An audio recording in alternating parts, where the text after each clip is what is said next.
Look at this. This has to be the least comfy hideout I've ever seen. Just a terrible hideout.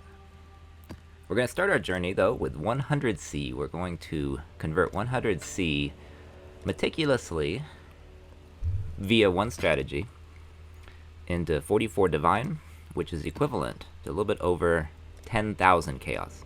Now, the best way to start with limited C, which will give you guaranteed returns, 100%, it's just low returns, is to spend around 10 to 20, depending on the time of league, usually around 10C each, for the Shaper Guardian maps. You're going to run all these, you're going to pick up anything that falls on the way, you're going to run these with something like Searing Edge Shark or Eater of Worlds influence, because we're collecting those two. Now, we use those fragments, which are guaranteed to drop, to kill Shaper himself. We get the loot, we get the bases, which can be good.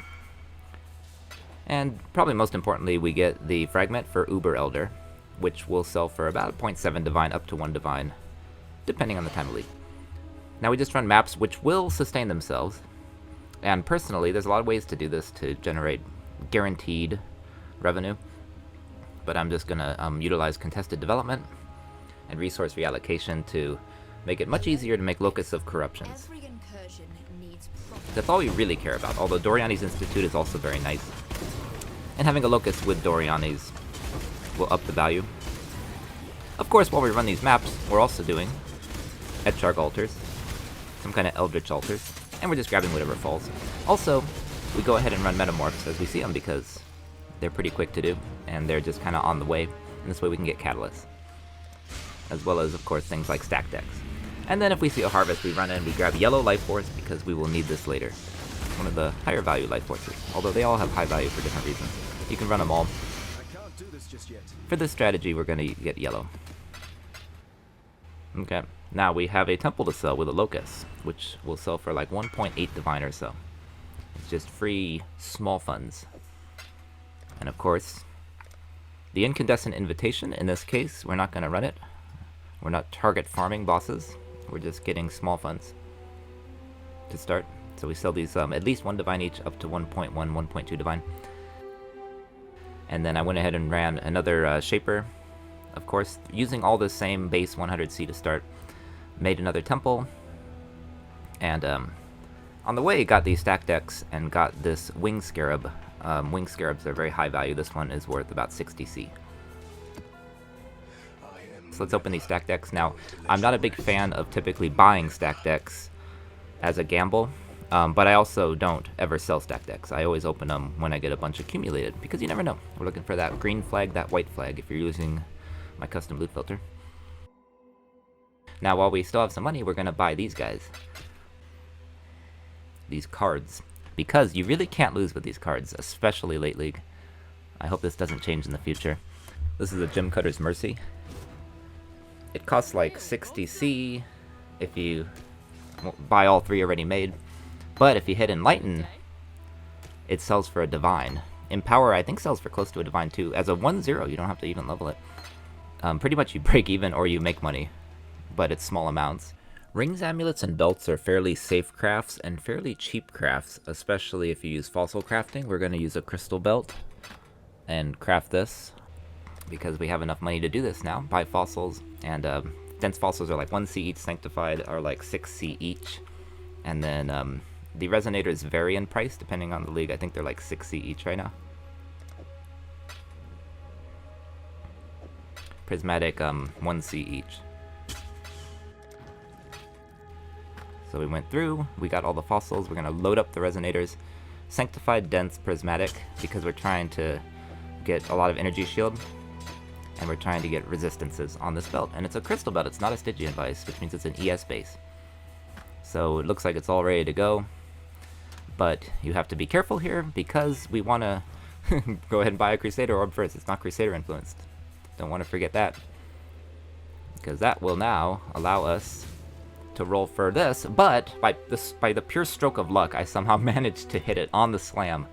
Problem is, most of the other mods were no good. The raw ES was not that good, but of course we got tier 1 on the slam, so we had to keep going.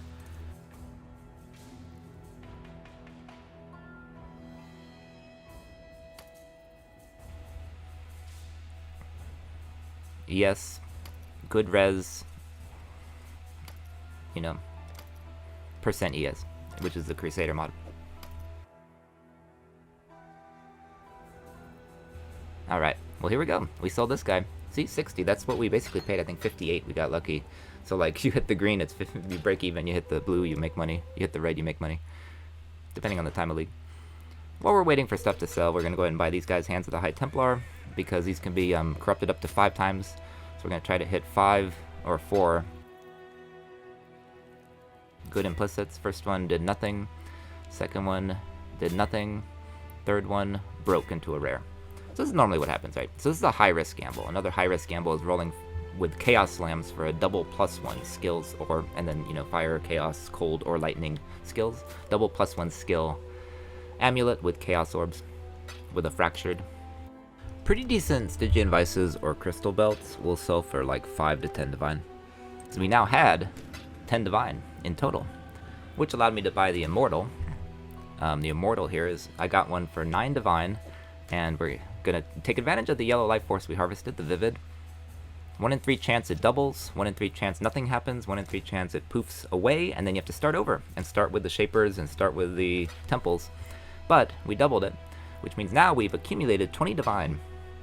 20 Divine now means we can actually start a proper craft. I'm gonna do a craft I have already posted elsewhere, and I'm gonna show it shortcutted, where we take a Blizzard Crown, we quality it, we make it Warlords, and then we use Deafening Essences of Rage to guarantee strength on a non-strength base, while rolling for gain accuracy equal to your strength. At which point we have to get annuls. I'm gonna buy annuls for myself, and you know, annul off, so that we don't hit either of those 2 suffixes, but we have an open suffix. That open suffix allows us to do suffixes cannot be changed and force on the second Warlord mod, and then use the Orb of Dominance to elevate it, 50-50 chance, and then do it again. Suffixes cannot be changed, put on the Crit Multiplier mod, and then do it again with another 2 Divine meta mod, so that we can hit it with a Veiled Chaos Orb, and then block, and then hope we get +2 to AoE gems that are socketed. Of course we did not get that, but we still got life, and that's okay. And then just exalt on, and then go ahead and put on the AoE as a benchcraft. The idea is run the content you like, farm small amounts of money, use a lot of little small gambles along the way, make petty crafts like belts, and then accumulate the funds, gamble a big gamble, and then if not, just start over. But if it does work out, use that to make a proper craft, and then you have funds, and then you can make lots of proper crafts, and then you can really accumulate money, especially early league. Between the Shaper Fragments, Alva Temples, Belt Craft, stuff we just found randomly on the ground, Eldritch Invitations, and a single proper craft, I converted 100 C into 44 Divine, which is roughly 10,000 C, to celebrate this channel getting 10,000 subscribers. This is part 1 of 2 celebratory videos related to the 10,000 subscribers. More to come.